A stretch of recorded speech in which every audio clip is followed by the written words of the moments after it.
Alright, guys. Let's go over this week 5. Or is it week 5 or 6, bro? My memory is just terrible. Are we on week 5 or 6? Sorry, guys.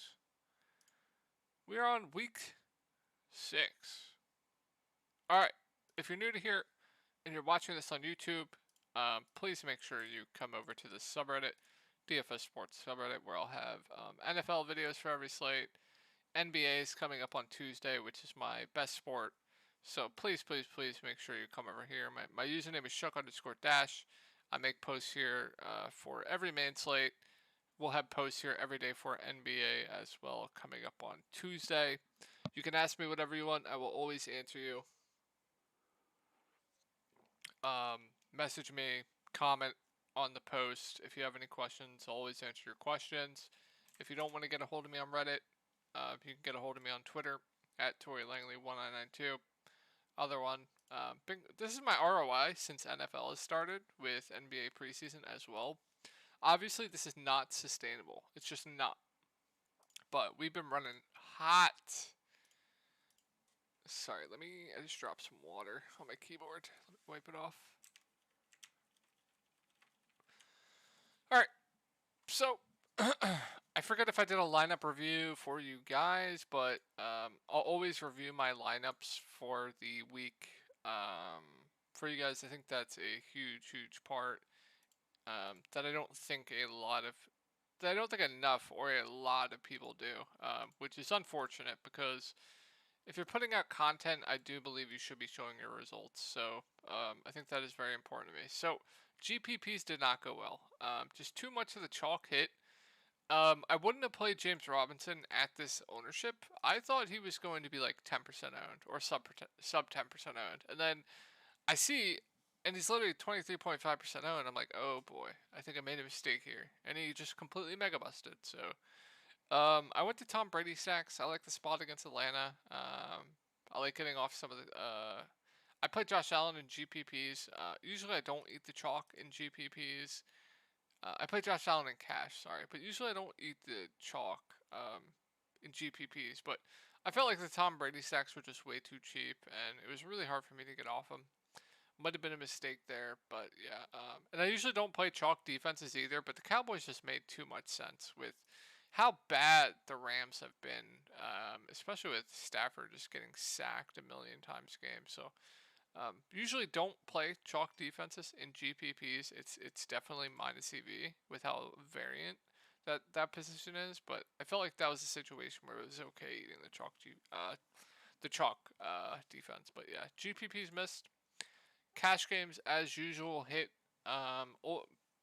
Like there was a post the other day asking if cash games got harder over time.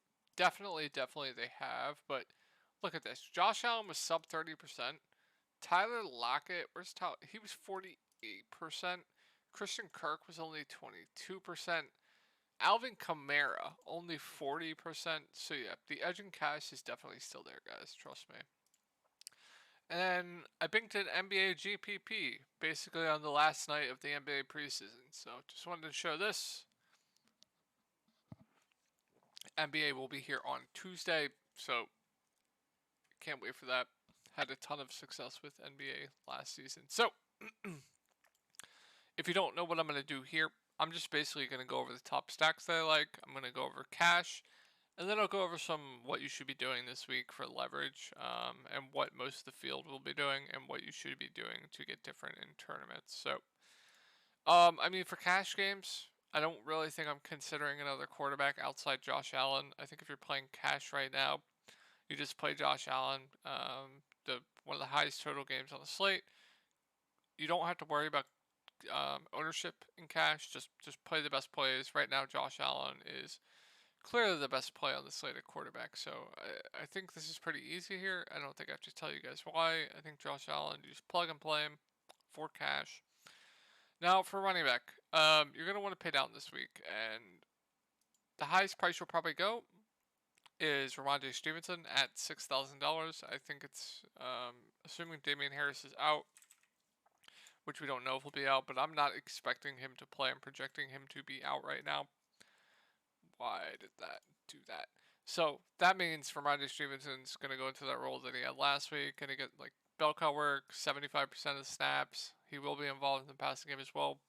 Cleveland has been absolutely terrible against the run, so an absolute smash spot here for Stevenson.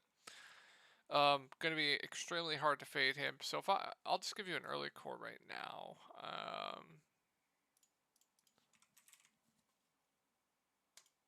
And then Tower Locket. So that'll be my early core now, but let's go over some other cash plays that I think are fine. So, like I said, highest you're going to go with Stevenson.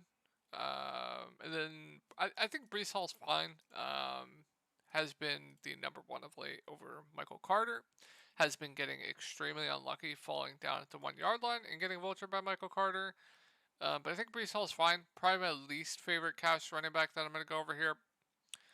What else? Kenneth Walker is now in that number one role with no penny. Where is Seattle? This game is going to be extremely popular. It's a high total game. Yes, in cash you can play running backs against each other. I definitely don't. That shouldn't be an issue. In GPPs, I probably wouldn't do it, but Kenneth Walker is going to go thrown into that number one role. Really high total game. At home, I don't think they're favored, so he's not a $5 running back, but he will be involved in the passing game as well. 5.4K is just way too cheap. I think he looks phenomenal for cash games. Where else? Cam Akers is out, so Darrell Henderson Jr. at 5.1K is going to be an extremely popular play. I think he makes a lot of sense for cash games. Definitely a very good play for cash. And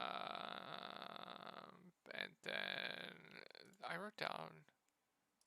Oh, and if I'm spending up, the only guy I really consider above Stevenson is Alvin Kamara at 6.7K, but his touchdown upside is just. Can I just say, Taysom Hill is the most fucking annoying player in the NFL. I hate the dude so much. Bro, Taysom Hill, shoot him to the moon. So obviously, Alvin Kamara's touchdown upside isn't going to be there with Taysom Hill in this offense. Obviously, he still has a ceiling, still has a pretty high floor with how they're using him in the passing game and the ground game. I think Kamara's fine, but it's setting up for this week where you just completely pay down at running back. So we went over Stevenson. Eno Benjamin. Once again, same thing I said with Kenneth Walker. Projecting James. Oh, he's already out. James Conner to be out, so that's going to thrust Eno Benjamin into a really good spot up against Seattle at a sub 5K price tag in one of the highest total games on the slate. So if you're playing cash, just play Eno Benjamin. Call it a day. Let's go over to that's an early cash core. So for wide receiver, obviously if you want to get the Cup, I don't hate it. If you want to get the JJ, I don't hate it. But Stephon Diggs right now is just the alpha. His target market share, where is? No, it's probably up here. Stephon Diggs is getting one of the league high 27% of the target market share in one of the highest total games on the slate. He's averaging about 10 targets a game. So yeah, Stephon Diggs looks phenomenal. He's my pay up. I'm going with it. We're gonna have to monitor the T Higgins news. If he is out, then Jamar Chase I actually think is a pretty good play for cash. So we're gonna have to monitor that. Chris Godwin, they limited his snaps last week, but that game got kind of out of hand a little bit early. If he plays, I'm expecting him to be full go, and assuming the game stays close, which I don't know if it will, I'm expecting him to get normal workload. So I think Godwin looks really good for cash. I think Christian Kirk at 5.8K is too cheap. He looks really good for cash. Tyler Lockett is an absolute lock for me right now. I really don't understand this price. So he has a 30-point game. Stays at 5.6. He has a 5-point game, goes up to 5.6K. I don't understand it. He's $1,000 too cheap in one of the highest total games on the slate. Plug in Tyler Lockett and cash, call it a day. Other wide receivers that I think are viable. Don't like any of these guys. I don't really think you're spending down a wide receiver in cash this week. I think the only other cheap guy that are really considering cash this week is Rondale Moore at 4.2K. He's into that slot role with him back. Greg Dortch back to the bench, We know that slot role in Arizona is pretty important, so he's going to get peppered with targets. I think he's too cheap. He would be the spend down I'd go to if you're really going to want to go to anyone in a spend down in cash. Try to see if I forgot anyone. I don't really think I did. McKenzie's back, I do believe, so that takes Shakir out of play for me. Yeah, I think we're good there. Tight end, there's a few options. So Mark Andrews is the pay up if you're gonna go with the pay up. I think this is Mark Andrews is averaging. I do believe it's like, where is he? 35+% target market share. I think it's one of the highest in the league. 37%. That has to be the highest target market share in the league. So if you're paying up, go Mark Andrews. If I'm paying in the mid-range, it's definitely Tyler Higbee. Tyler Higbee is leading the league in targets as a tight end right now. So if you're going to go in that mid-range, Tyler Higbee, can't go wrong there. I think he looks great. But if you're going to pay down, if T. Higgins is out, I think Hayden Hurst is going to be a very, very popular cash game play, and for a good reason. My only concern with Hayden Hurst is the Saints have been doing a very good job against opposing tight ends. So that is my one concern, but he's going to be thrust into a role, especially if T. Higgins is out, where they're going to rely on him and Chase for targets. So he's going to have a pretty high floor, and he'll definitely have touchdown upside as well. So I think he looks great for cash if T. Higgins is out. You can definitely consider Irv Smith, but like I said, if I'm paying down, I'm either going Hurst or I'm going, where is he? Zach Gentry with Pat Freiermuth out. Got 6 targets last week. Let's go tight end. Let's pull up PFF real quick. I just want to see how many routes he ran last week. I see. I don't know if did Freiermuth get injured in that game or was it after? I don't know. Steelers offense. Let's see. Yeah, Pat Freiermuth was in that game. Played 37 snaps, ran around 23 of those. And then Zach Gentry played a total of 48 snaps, ran around 29 of those, and no Pat Freiermuth. So I'm expecting elite work for Zach Gentry, that being 80 to 90% of the snaps. So at 2.6K is definitely too cheap. Like I said, if you're paying down, go to Gentry or Hayden Hurst. If you're going mid-range, go Higbee. If you're paying up, go Mark Andrews. Now for GPPs. So I'm going to go over my favorite stacks right now, and then we'll go over what I think you should be doing for leverage. So we're just going to go with the 2 chalkiest stacks right now, and the first one is going to be a Geno double. You have late game exposure here, which is always, it doesn't really matter, but it's always a good feeling to have late game exposure. One of, I think it's second highest total on the slate. This stack and double stack is extremely cheap. I'd probably get off Kenneth Walker on this stack. I'd probably just go DK Metcalf, Tyler Lockett, and then it's extremely easy to bring it back with someone on the Arizona side, Zach Ertz or Rondell Moore being my favorite. So yeah, like it's going to be extremely popular, and plus you have the pricing. I think everyone's underpriced on this in this stack. Geno Smith, 5.7K is too cheap, especially with the high total. DK Metcalf, 6.8K. He's kind of more appropriately priced for me, but Tyler Lockett, 5.6K is just egregiously underpriced. He's going to be extremely popular in GPPs, and this double stack is going to be extremely popular in GPPs and for pretty good reason. But if you are going to eat this double stack chalk, just stay around for the leverage plays. That'll go the leverage spots that I think you should be doing if you're going to eat these chalk plays. But yeah, one of the highest total games. They are at home. So yeah, I think this stack definitely looks phenomenal. Another stack. Let's pull up. I forgot to go over it. So DK Metcalf's getting like only 2 guys are getting targets on this team. DK Metcalf 28%, Tyler Lockett 23%, Noah Fant getting 11%, Will Dissly 9%, but it's gonna be these 2 guys. Like this team is just extremely underpriced and so easy to double stack. It's absolutely insane. So really hard for me to get off them, but going to be extreme chalk. So the next chalk stack obviously is going to be this game. My only issue with this game is with this stack, with this double stack and bring back, it's so expensive that you are going to have to play like a Eno Benjamin or a Ramondre Stevenson, and then you're gonna have to go with your digs and then double stack and then bring it back with I think a lot of people are gonna go to MVS at that price tag. So my only concern with this stack is everyone is going to double stack this team the same. They're going to go Josh Allen, they're going to go Stephon Diggs, and then they are going to go Isaiah McKenzie. And then they're going to bring it back with Marquez Valdez-Scantling or Travis Kelce.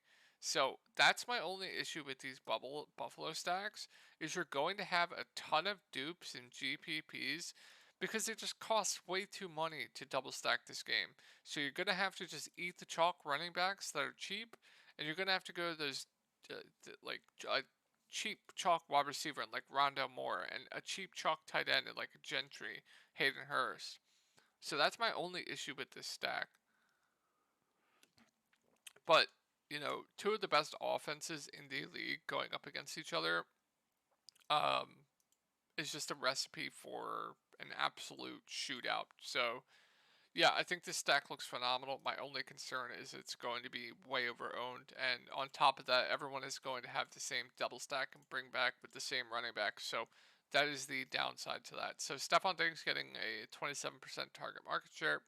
Devin Singletary 12, Gabriel Davis 10. These stats are skewed because they've had injuries, so I don't really want to look at it.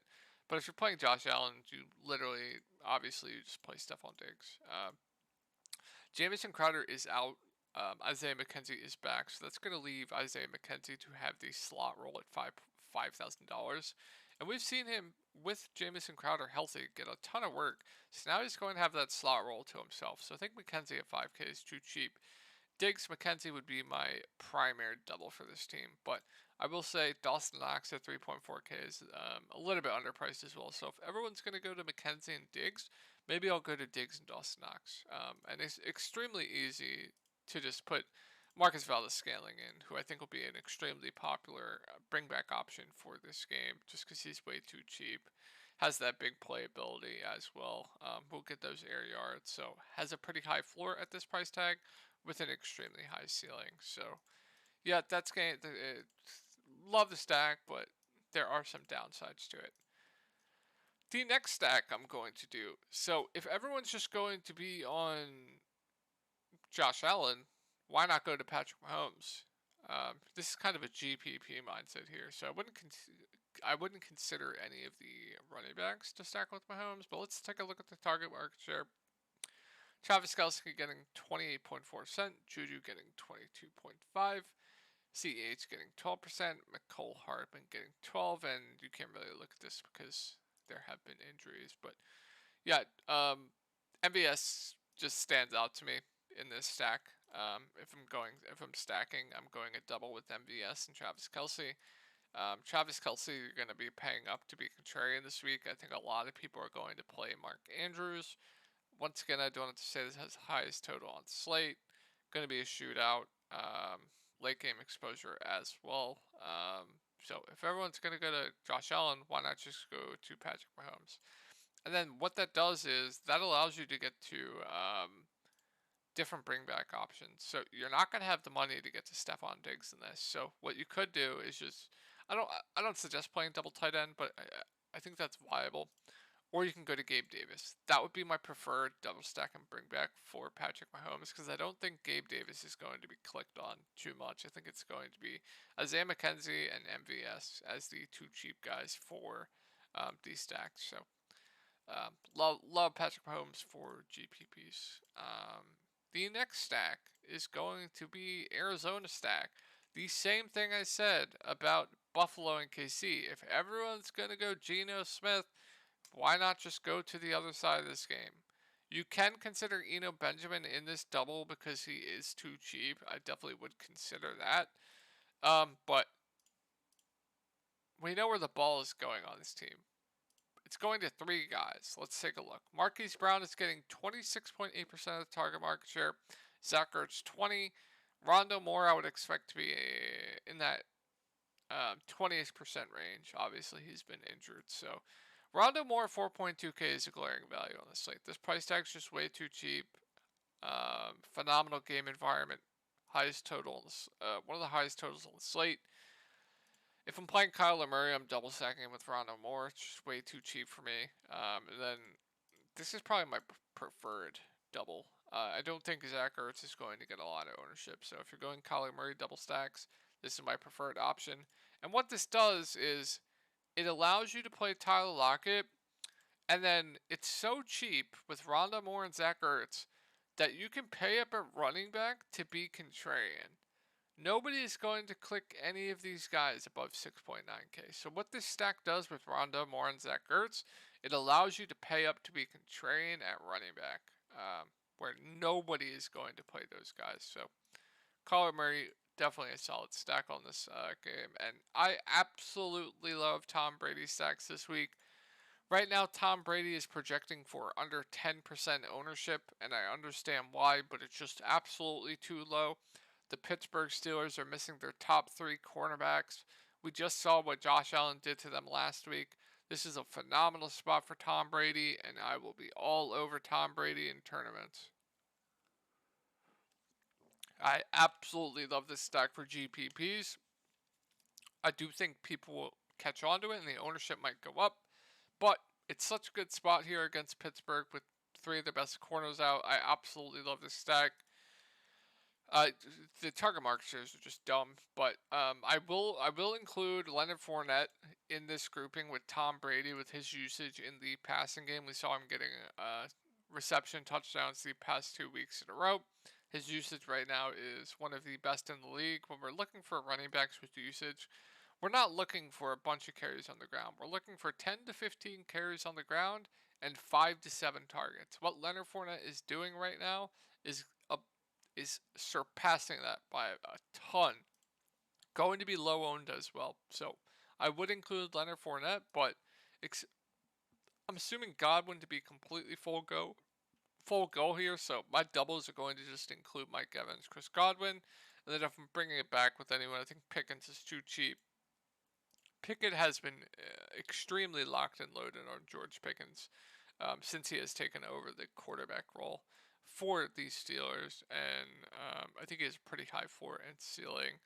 And Pittsburgh is not going to be able to run the ball against Tampa Bay. We know Tampa Bay is one of the best run defenses in the league, so Pittsburgh's going to be probably down as well, so they're going to be forced to throw the ball. And I think Pickens is definitely my favorite bring back option for these stacks. Love, love, love Tom Brady stacks this week. I am absolutely in love with them. Another stack that I like quite a bit is a good spot for Lamar Jackson here at 8,100. If you're going to play this double, you just play Mark Andrews. And then Bateman is out, so that's going to unlock Duvernay at 4.7k, who is just too cheap. One of my favorite values for GPPs on the slate. I think this is... we don't have to look at that, but yeah, like the spot here against the Giants. I think... excuse me.